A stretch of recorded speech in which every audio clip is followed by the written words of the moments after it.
O primeiro liderou o estilo francês até à sua morte. O segundo ainda tem uma reputação mundial devido à sua criatividade e atitude rebelde.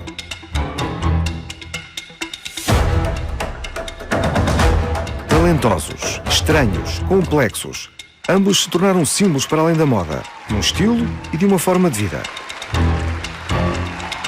De onde vêm? Quem são? O que os inspirou a levarem o inimitável toque francês tão alto e tão longe? Como foi criada esta lenda? E o que os tornou rivais no negócio e no amor? E que lenda é essa? Je n'ai pas de revanche à prendre, c'est deux parcours parallèles. Ce duel n'existe que dans l'imagination des gens. Moi, je vois pas bien le duel entre Karl Lagerfeld et Yves Saint Laurent. Excusez-moi. Yves Saint Laurent deixou-nos a 1 de junho de 2008, louvado por uma França agradecida.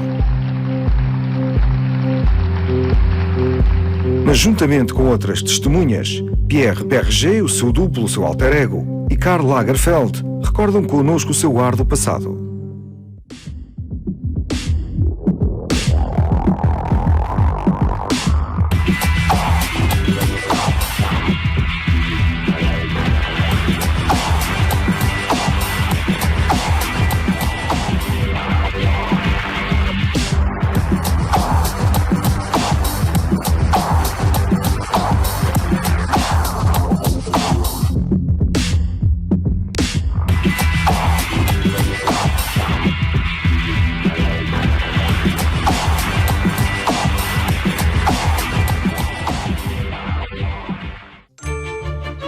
Tudo começou aqui, em 1954, neste pódio.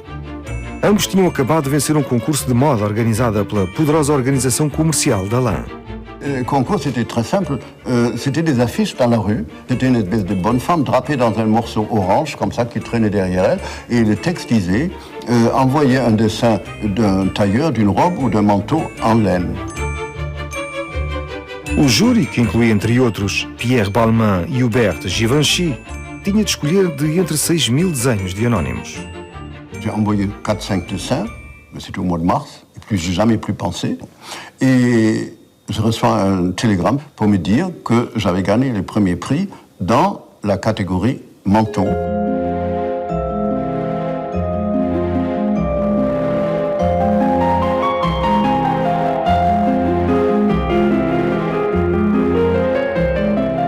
Il y avait une jeune fille et Yves, qui était toute maigre, toute grande, tout maigre, très différent de l'image qu'il avait après, et très très rigolo parce qu'Yves était extrêmement rigolo. Yves Saint Laurent venceu o prémio para melhor vestido de noite, por este vestido drapeado de bainha preta.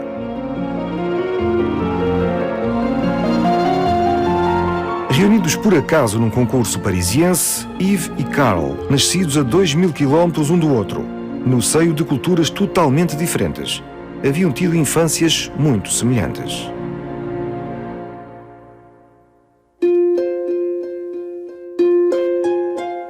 Yves nasceu a 1 de agosto de 1936, em Oran, a segunda maior cidade da Argélia.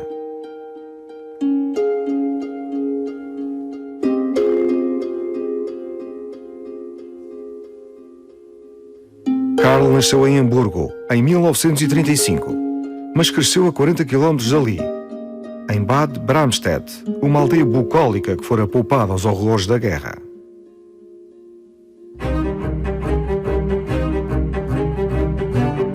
Yves e Karl eram oriundos de famílias abastadas, cultas e de espírito aberto.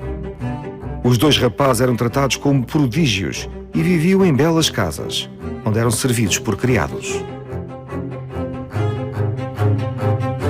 De origem sueca, o pai de Karl, Otto, possuía uma fábrica de leite condensado. Charles, o pai de Yves, fizera fortuna no imobiliário e nos seguros. Como a atenção dos pais se concentrava nos negócios, as mães foram cruciais na vida de ambos. Lucienne e Elizabeth eram mulheres poderosas, elegantes e carismáticas, e ambas dedicavam toda a sua meticulosa atenção ao seu único filho. Carinhosamente, no caso de Yves, talvez um pouco mais rude no caso de Karl, embora ele se deixasse abalar pelos elogios invulgares da sua mãe. Moi, j'avais les cheveux longs, aucun enfant n'avait à l'époque. Bon. Ma mère trouvait ça très bien, sauf elle trouvait la couleur pas très bien, elle devait s'appeler acajou, elle avait une vieille commode, mais à part ça, ça allait, bon. Mas nos dois casos, a personalidade das suas mães deixou uma marca indelével na juventude de ambos. Assim que os jovens abandonaram o casulo protetor das famílias, a sua singularidade veio ao de cima. Yves, que estudava no Collège du Sacré-Cœur, uma escola religiosa em Oran, era humilhado diariamente. Enfant, il avait été martyrisé à l'école, à Oran, par ses camarades de classe. Il sentait que je n'étais pas comme eux. Alors, à la récréation, il me battait et je me réfugiais dans les toilettes ou à la chapelle pour échapper à leur...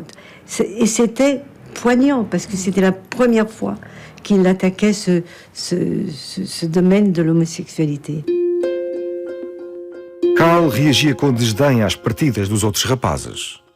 Moi, j'avais qu'un désir, c'était d'être différent d'eux. Hein. Je voulais surtout pas ressembler aux autres, je les trouvais horribles. Ah non, non, non. Ambos partilhavam uma paixão pela qual trocaram as brincadeiras de crianças: o desenho. Yves desenhava vestidos. A sua vocação já existia, era inata. Karl também desenhava, mas banda desenhada, inspirada por Simplicíssimos, um semanário satírico alemão. Mas neste desenho que a Sra. Lagerfeld mostrou ao professor, este último notou a atenção dada à indumentária.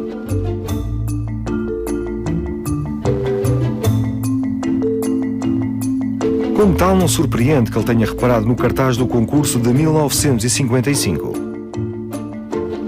O mesmo aconteceu a Yves Saint Laurent, que já tinha vencido um prémio no ano anterior.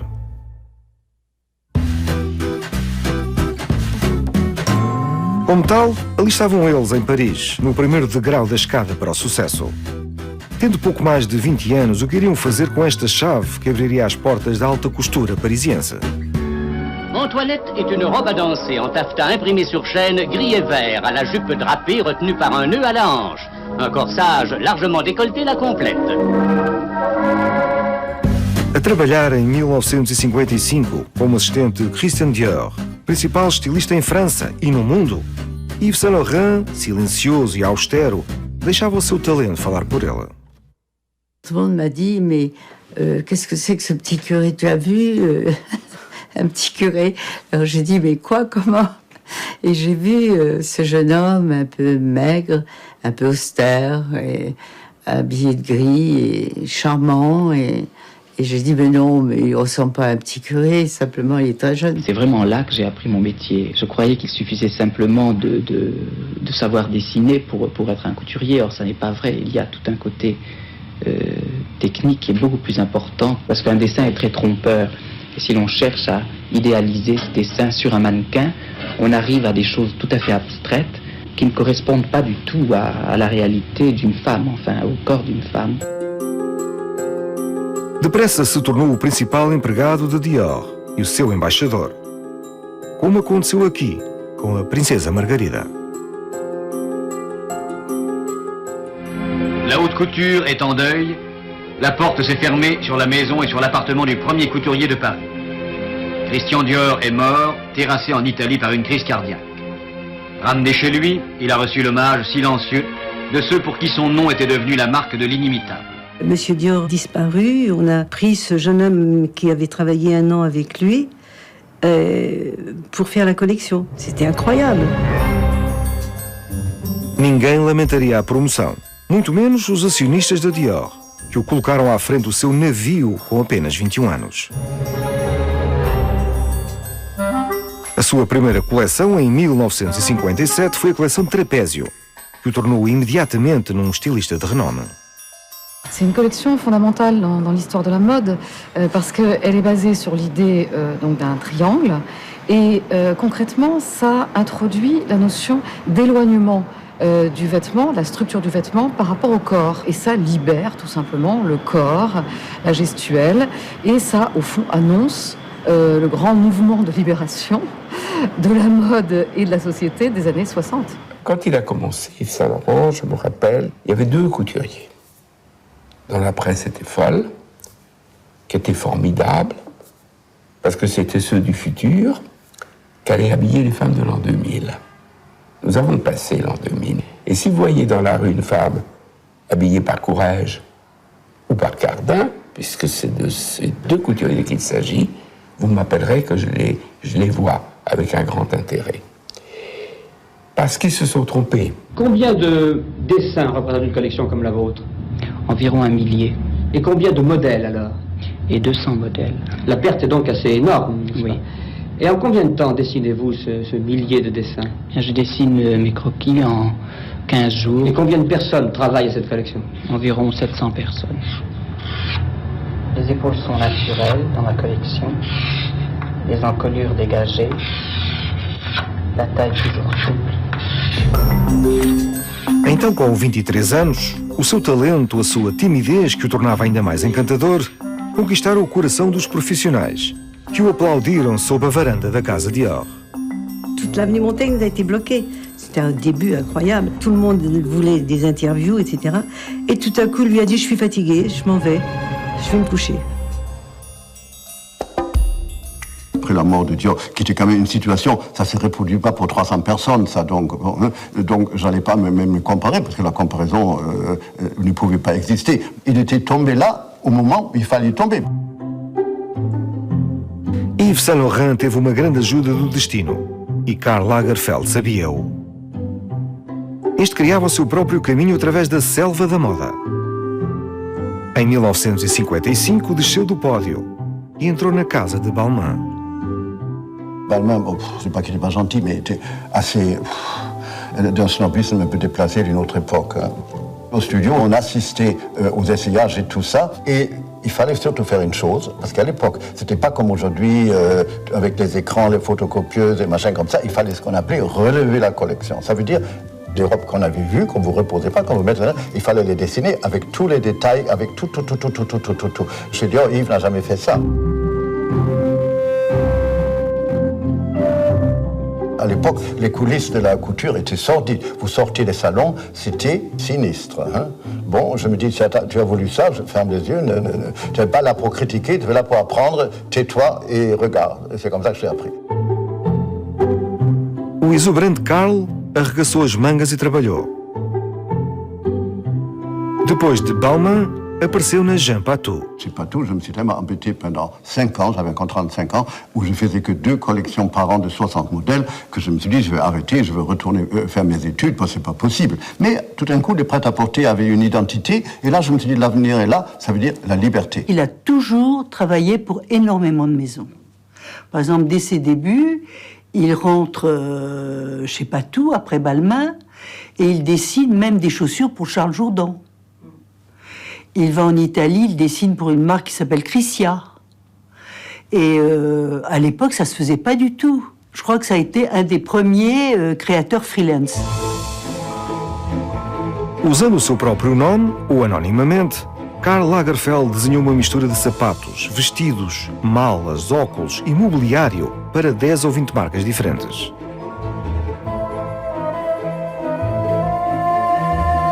Se congelássemos este momento das suas vidas, veríamos que Saint Laurent estaria no pico do sucesso, enquanto Karl Lagerfeld parece estar ainda a tentar encontrar-se. Mas qual é a verdadeira história? Ambos começaram do mesmo ponto, mas será que tinham o mesmo objetivo?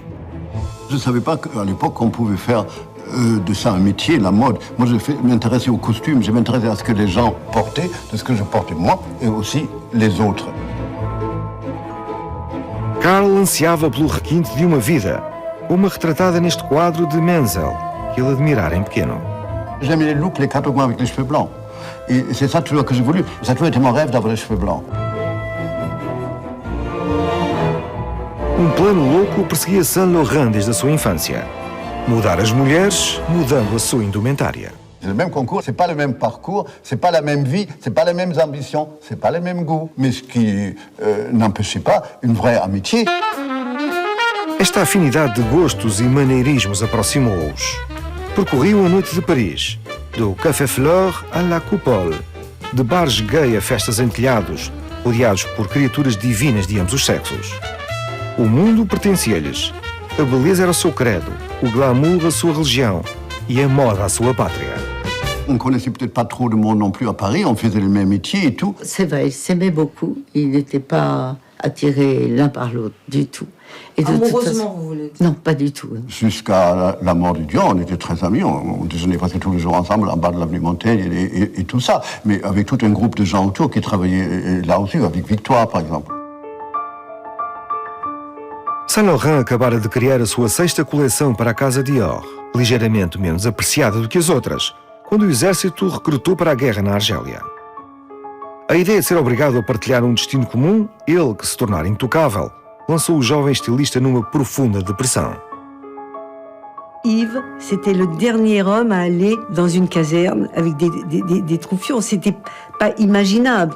Donc il est arrivé au service militaire et tout de suite, on a découvert que c'était un homme qui était malade de l'intérieur. Et il a été envoyé au Val-de-Grâce, à l'hôpital de Val-de-Grâce, où là, il a connu l'enfer. C'est-à-dire qu'on l'a drogué à fond pour le calmer. Et un médecin lui a même dit, vous ne vous en sortirez pas indemne, toute votre vie, vous allez vous en souvenir. Il est sorti de là un être qui avait eu tout à coup des milliers d'amis, avec 4 amis qui lui restaient.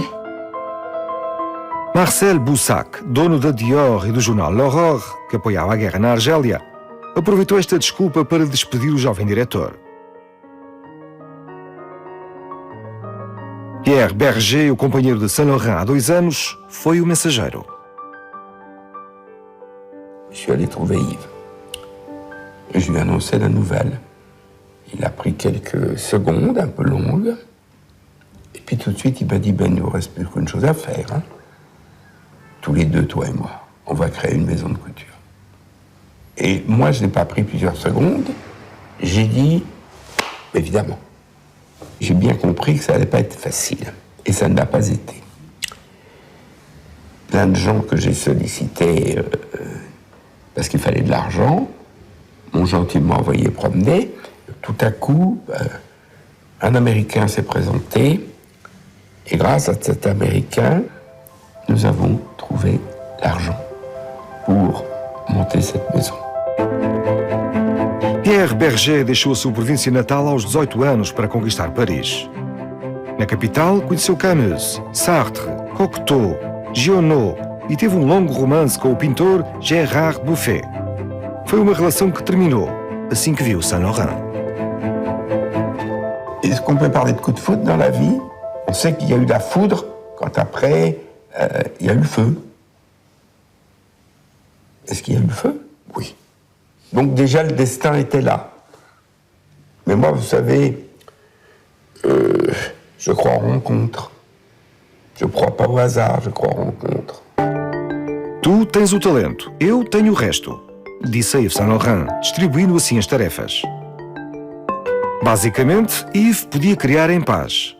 E Pierre utilizaria o seu gênio para a organização e para o marketing, para tornar a sua casa partilhada num caso de sucesso.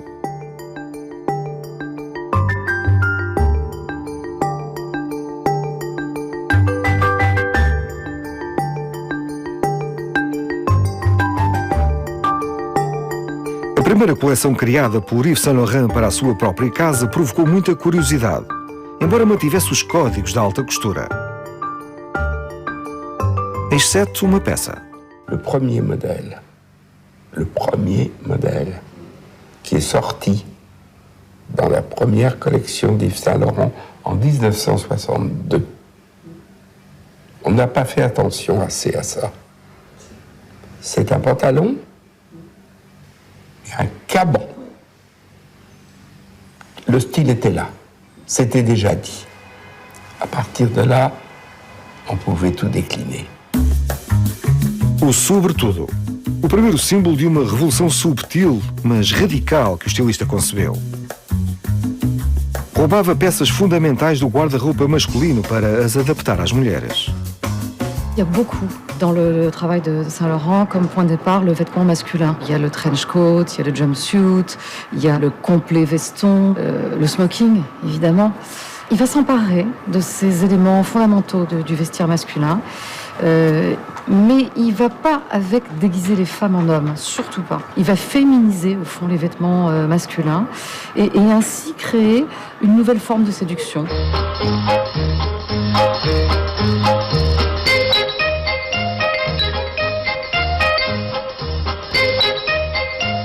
Neste duelo profissional em que o mundo da moda e a imprensa os lançou, há uma pergunta que persiste sobre Karl Lagerfeld.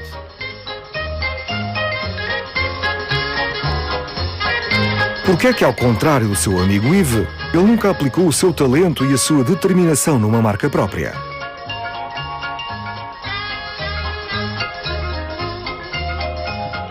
Le nom, au-dessus de la porte, le machin comme ça, j'y tiens pas beaucoup parce que dans ce cas-là, on est responsable de gens. Or, moi, dans toutes mes affaires, je ne suis jamais celui qui a la responsabilité morale et humaine des gens. Ça, je déteste. Hein. Et aussi, à Hambourg, contrairement à Oran, si vous aviez une boutique avec vos noms au-dessus, vous étiez out. Ça, c'était une espèce de snobisme qui devait être au fin fond de moi. Vous pouvez être industriel, tout ce que vous voulez, banquier, machin, mais pas boutiquier. Sabíamos que Karl Lagerfeld preferia colocar a sua mestria ao serviço de outras marcas.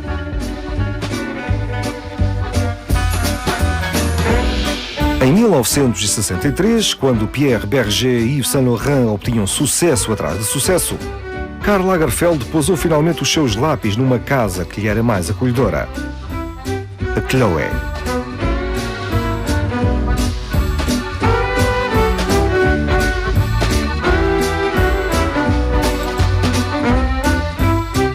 Chloé était fondée et dirigée par une dame égyptienne, Gaby Aguillon, qui était une femme extraordinaire qui à la fois avait beaucoup de volonté, mais à la fois laissait Karl s'épanouir.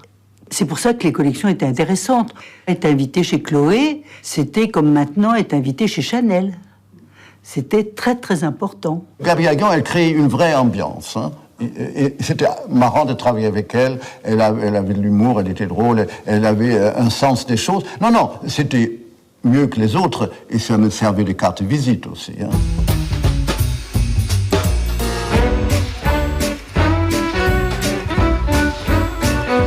Dans la seule boutique parisienne, tu voyais assise Sylvie Vartan, j'ai croisé Brigitte Bardot, Christina Onassis, La Calas et Grace Kelly. Ils s'habillaient chez Chloé, ils venaient chez Chloé.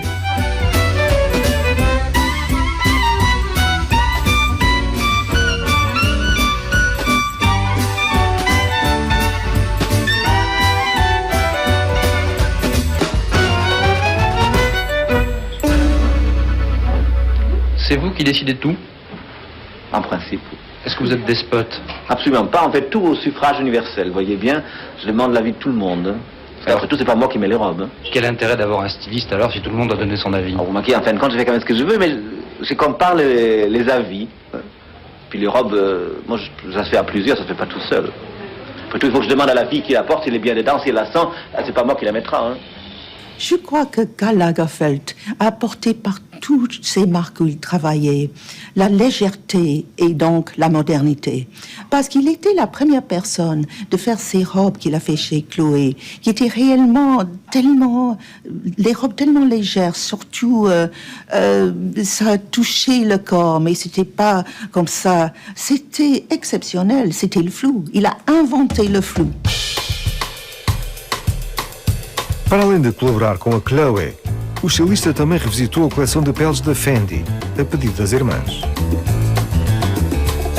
Moi, je m'entendais très très bien avec les 5 sœurs Fendi. Hein. C'était aussi une espèce de colonne vertébrale comme Gaby était chez Chloé, c'est bien. Misturando pele real com pele artificial e modelos rock and roll, ele destruiu a noção das peles paridosas. A Fendi não o censurou por isso. 40 anos depois, a sua colaboração permanece. La mode Chloé, elle a apporté un truc. J'ai changé le truc des fourrures qui ne se faisaient pas. Avant, Fendi, comme tous les fourreurs, faisait les manteaux raides pour la bourgeoise. J'ai dit, enlevez-moi les doublures, coupez ça en petits morceaux, traitez ça comme si c'était rien du tout. Et c'est ça qui a quand même révolutionné la fourrure, dans un sens. Os estranhos casacos de peles criados para a Fendi, tal como a roupa justa que Karl desenhou para a Chloé, atraíram para este prêt-à-porter de luxo uma clientela chique, rica e boêmia, que estava farta dos códigos rígidos da alta costura. À l'origine, le prêt-à-porter, c'était vraiment le parent pauvre de la haute couture. Karl Lagerfeld, après avoir fait ses débuts dans la haute couture auprès de Pierre Bellemare, a été, je pense, le premier directeur artistique de l'histoire du prêt-à-porter de luxe. Il a vraiment inventé cette idée que le prêt-à-porter pouvait exister parallèlement à la haute couture, d'une façon forte, avec une vraie vision.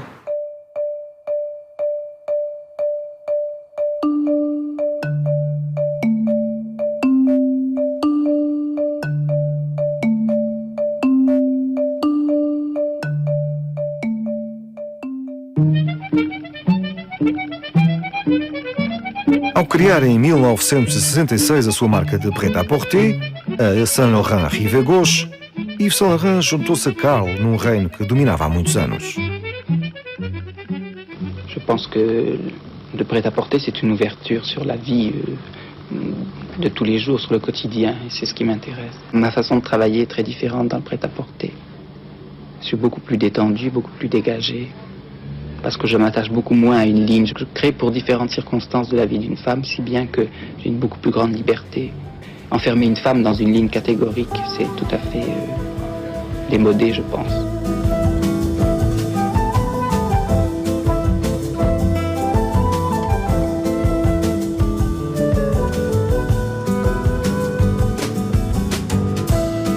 Saint Laurent a une conception du prêt-à-porter, une association d'abord avec une usine, et il n'a pas essayé d'adapter des vêtements haute couture, ce qu'ont fait tous les autres, en prêt-à-porter.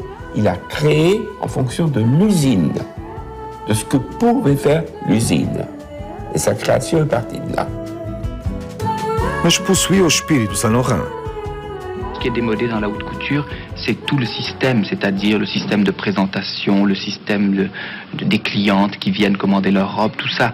C'est pour cela que j'ai fait d'ailleurs une boutique, pour pouvoir ne plus être simplement un grand couturier.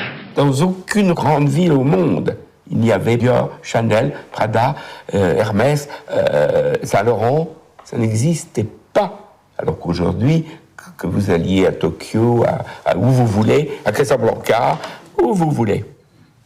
Ces magasins se suivent. Mais le premier qu'il a fait, le premier qui s'est externalisé, c'est Saint Laurent. Finalmente, encontraram ponto em comum, o do prêt-à-porter. Contingências pessoais e profissionais mantinham-nos afastados. A casa Saint Laurent exigia muito tempo. As coleções iam e vinham, louvadas pela imprensa, até ao clímax, em julho de 68. Au quartier latin se fait la journée la plus longue. Maio de 68. A França foi atingida por um abalo político que produziu mudanças fundamentais. Os jovens demonstraram nas ruas o seu desejo de mudança.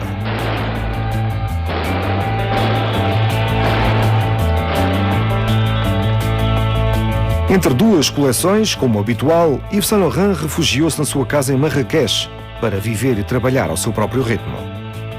Acompanhou os acontecimentos de longe, concentrando-se na próxima coleção. Não sabia que esta se viria a tornar um marco. Em Paris, Karl também beneficiou com a Revolução de 68, mas de uma forma divertida. Redesenhou a roupa interior masculina de cima a baixo.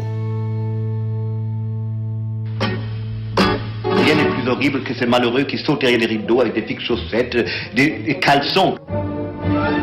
Le mot déjà fait sous-vêtements. Il faut que les gens soient tout à fait à l'aise, comme s'ils sont à l'aise sur la plage. Moi j'aime des sous-vêtements qui sont comme des secondes peaux, qui sont très collants, un peu comme les choses que j'ai dessinées là. Il y a une combinaison avec une fermeture éclair ou un petit slip boutonné sur le t-shirt. Parce que comme ça, quand on bouge, le t-shirt reste en place. Étant donné que c'est des matières extensibles, ça ne pose aucun problème. Je trouve que ça doit être conçu pour paraître tout à fait naturel et ne pas tirer l'attention sur les sous-vêtements. Em Em Paris, Yves Saint Laurent ofereceu a sua visão pessoal dos eventos de 68.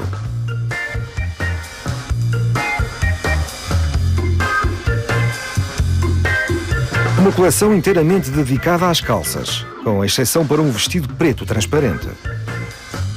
Foi um acontecimento unanimemente aclamado como um símbolo da emancipação das novas mulheres que surgiram após o maio de 68.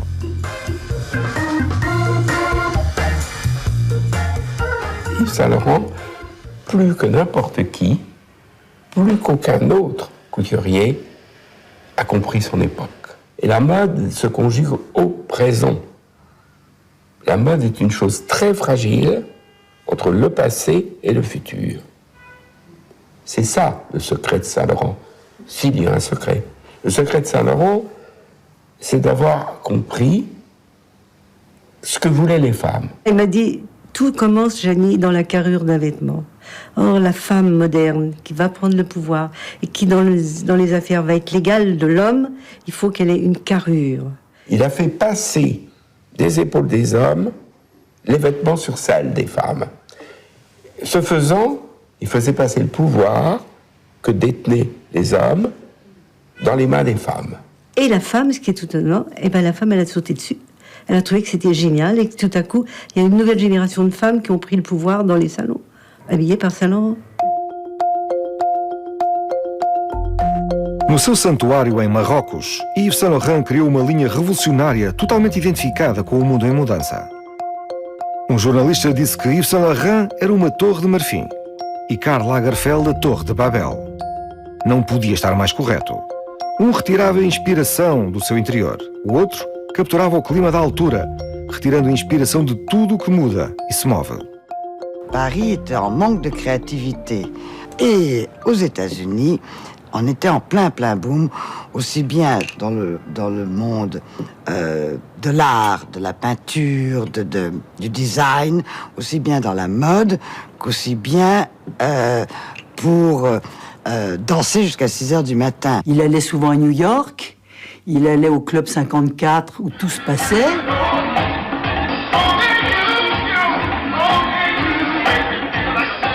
Et il avait toujours autour de lui, justement, des groupes, des bandes, des copines, des gens qui, eux, sortaient ou étaient tout bêtement comme moi dans la vie.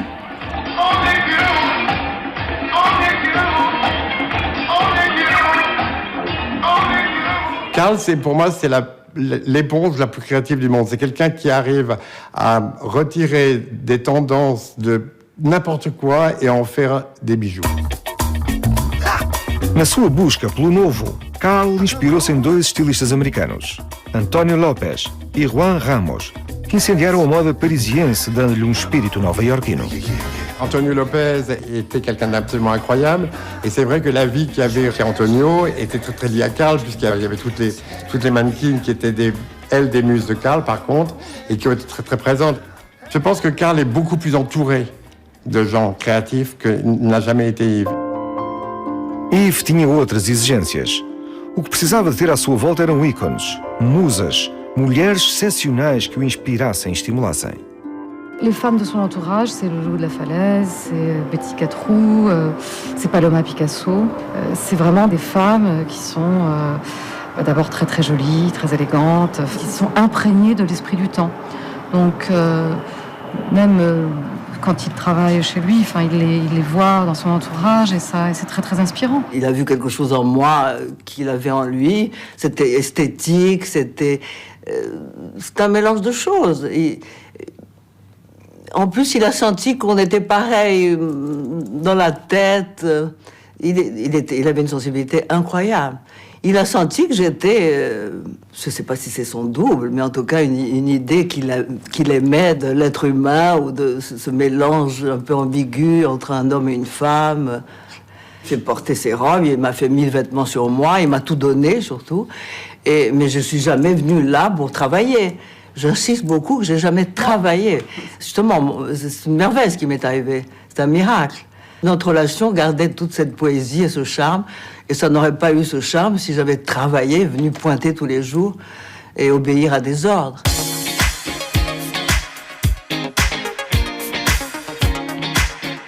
Karl e o seu bando, Yves e as suas musas, encontravam-se para festejar no Le Palace. Na França permissiva dos anos 70, esta discoteca parisiense espelhava a relação entre a moda e a música e favorecia o aparecimento da cultura homossexual. Ces années-là, on ne vivait pas dans l'interdit. On vivait dans l'insouciance, dans l'inconscience. C'est une période extrêmement libre. Tout d'un coup, il y a des trucs gays qui éclatent. Effectivement, les joints, la coke, etc., se répand.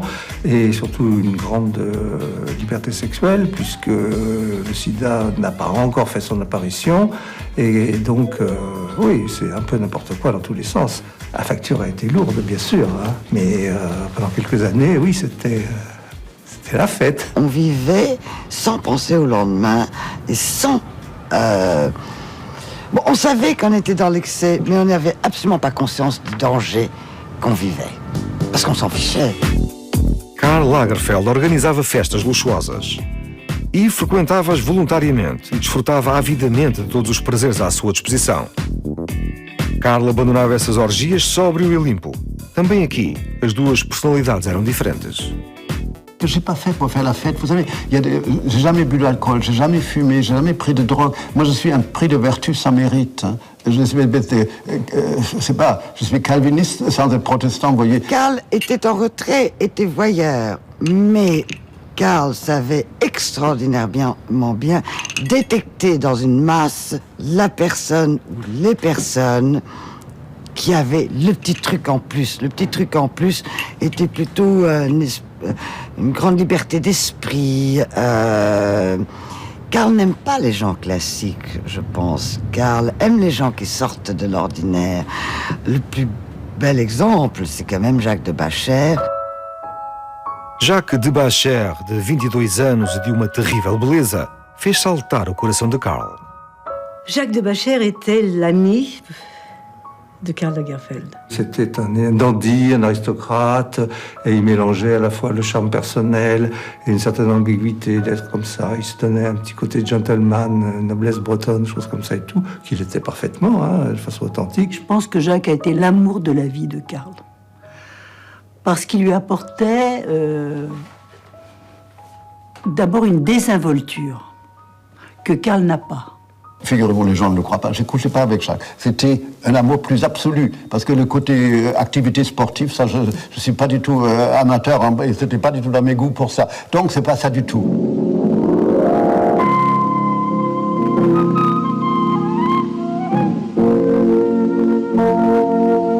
Enquanto mantinha um romance platónico com Karl, que lhe pedira para fazer um filme sobre a sua coleção Fendi, este encantou Yves Saint Laurent, com quem partilhava também o gosto por substâncias proibidas em particular e emoções em geral.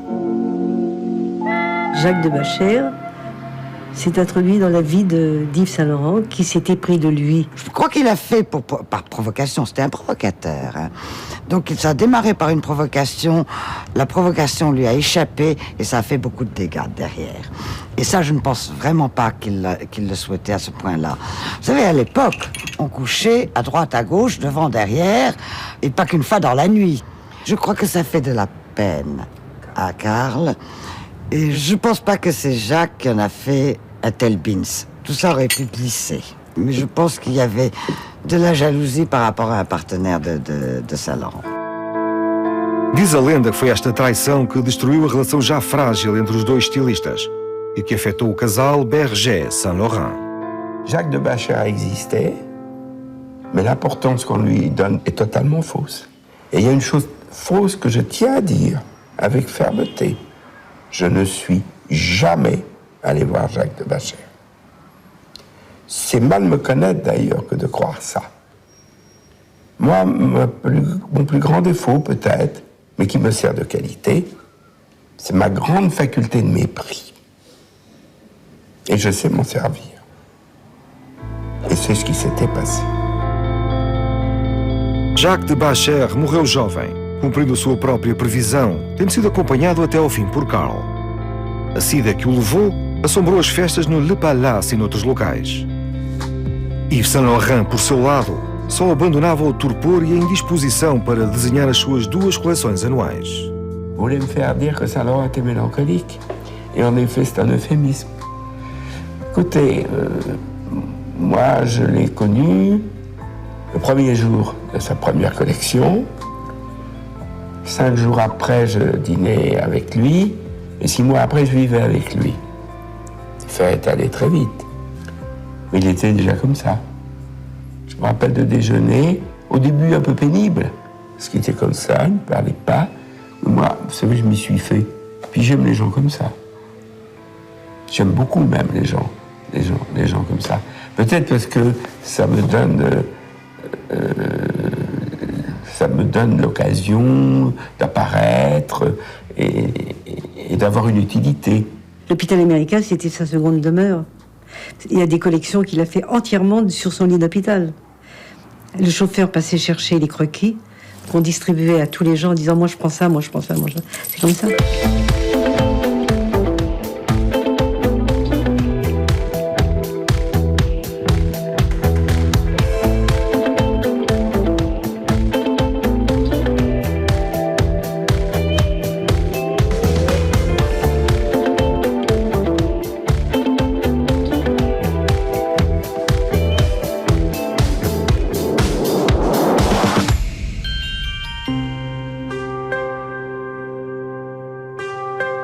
Mas a sorte estava lançada para ele. Reconhecido, admirado, celebrado e condecorado. Yves Saint-Laurent, nous vous faisons chevalier de la Légion d'honneur. Passou do estatuto de estilista para o de artista.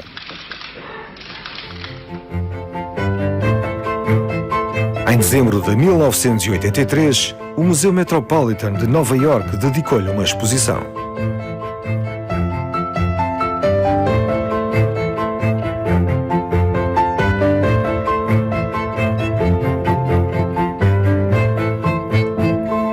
J'ai vu son exposition au Metropolitan Museum. Il ne faut pas oublier qu'il était le premier Yves Saint-Laurent d'avoir. Il était vivant encore toujours et il avait une expo dédiée de ce musée. Il était très difficile, avant les premières expositions organisées par Saint-Laurent, d'imaginer un couturier dans un musée de beaux-arts. Les musées de mode n'existaient pas encore. Il y avait des départements consacrés à l'art du textile et on conservait dans les musées des costumes qui avaient été portés par des personnages illustres dans l'histoire de la France ou de l'Angleterre, mais c'était impensable d'imaginer que le vêtement était digne d'être exposé dans un musée. De soirée de gala en réception, Yves Saint-Laurent vient de signer à New York les 2 semaines les plus glorieuses de sa vie. Et malgré la fatigue, ce personnage discret et secret a accepté de faire devant une caméra ce qu'il fait très rarement, parler de son œuvre et donc de sa vie. Je pense que c'est simplement une étape glorieuse et fascinante, mais je remets tout en question. C'est-à-dire que après ça, j'ai envie de faire autre chose. Il est normal quand un artiste est montré pour la première fois dans un musée, c'est le commencement, c'est pas une chute, mais c'est un commencement de regarder en arrière le travail et de ne pas regarder devant.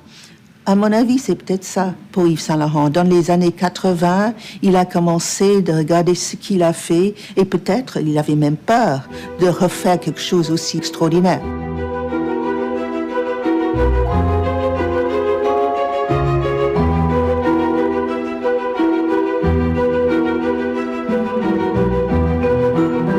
O arquiteto deste grande final, Pierre Berger, trabalhara para isto durante muito tempo.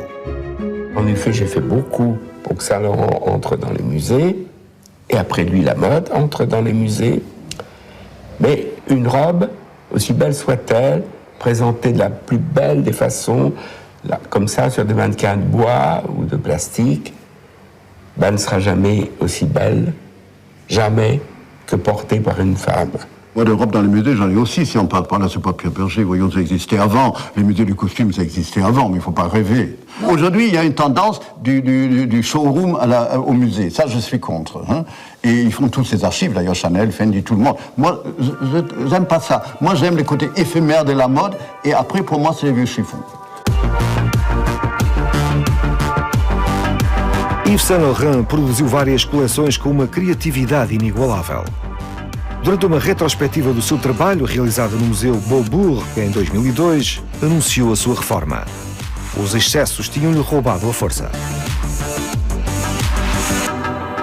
Si vous commencez à vous poser cette question, à dire qu'est-ce que j'ai apporté, vous êtes obligé de regarder. Je ne veux pas savoir, hein. S'il vous plaît, laissez-moi tranquille avec mon tableau de chasse. Je chasse toujours. Je ne veux pas savoir les cadavres derrière moi.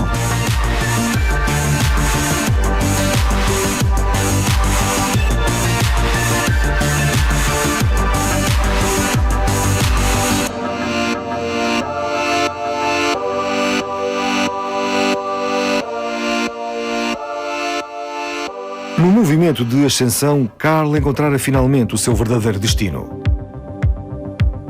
Em 1983 foi-lhe atribuída a gestão da Chanel.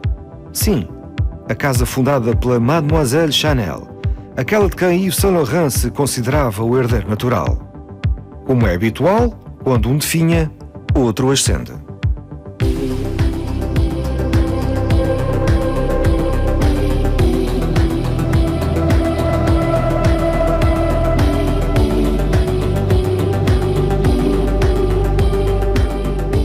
La maison Chanel, avant que Lagerfeld arrive, avait un peu vieilli, en fait. Les principes n'avaient pas été renouvelés. La maison vivait encore sur les acquis du temps de Mademoiselle. Et la maison avait vraiment besoin d'un souffle nouveau. J'ai quand même fait d'une maison morte, littéralement, la plus grosse affaire de prêt-à-porter du monde, qui fait plus que leur parfum et tout. C'est déjà pas si mal, hein.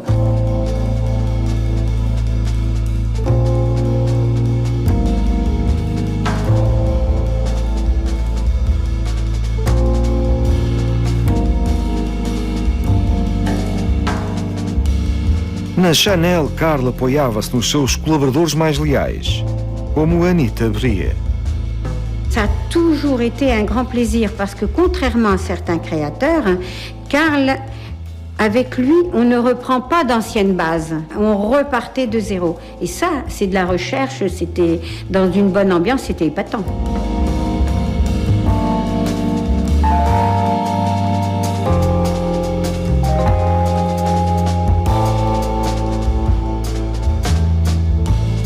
Karl, avec son coup d'œil magique, il a tout modernisé. À l'époque, j'ai débuté donc chez Chanel et il est exact que ça avait un côté d'Adam, ses jupes avec ses petites vestes. J'avais essayé des vestes Chanel de Mademoiselle Chanel.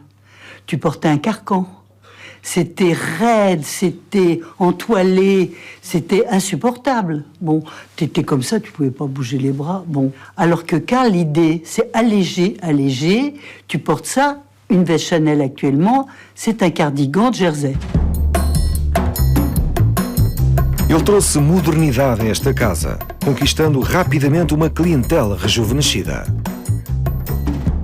Ce qui m'intéresse, c'est de mettre dans l'esprit des gens, de faire croire que je fais des tailleurs Chanel qui en fin de compte n'ont rien à voir avec. C'est ça qui m'amuse. Et les gens sont tombés dans le panneau et c'est ça que je trouve très bien. Parce qu'après tout, je ne trouve pas trop moche mes tailleurs. Et si je mettrais les vieux, personne n'en voudrait plus. Donc, au fait, c'est une chose qu'il fallait faire. Il a conservé la petite veste, mais en mettant ou le jean ou une mini-jupe. Et tout de suite, ça a marché du feu de Dieu. Quand il a mis les baskets sur la haute couture pour Chanel, ça c'était tellement moderne. Et il est copié partout maintenant. Toutes les vitrines du monde ont des baskets un peu fancy. Na verdade, Karl reformulara os básicos da marca Chanel com audácia e irreverência.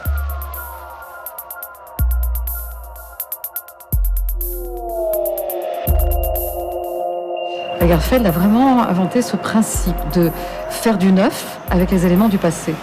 Et avec ces éléments, eh bien, il peut rebondir sur quelque chose qui est très très en phase avec l'époque, qui peut être très rock'n'roll, qui peut être très éloigné au fond de l'univers de Mademoiselle Chanel, mais qui reste fidèle à l'esprit d'origine grâce à l'utilisation de ces codes. Durante mais de 40 anos, a criatividade prolífica do Sr. Lagerfeld manteve a marca de Ryu Cambon no topo.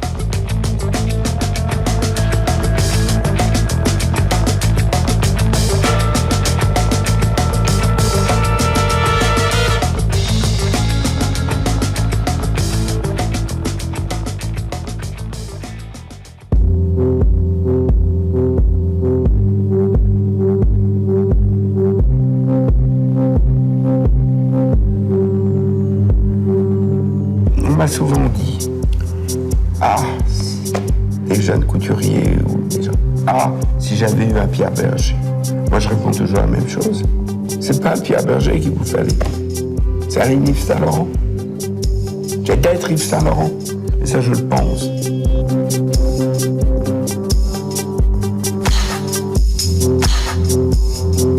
La jalousie, même dans le privé, est un sentiment que je n'éprouve pas. Hein.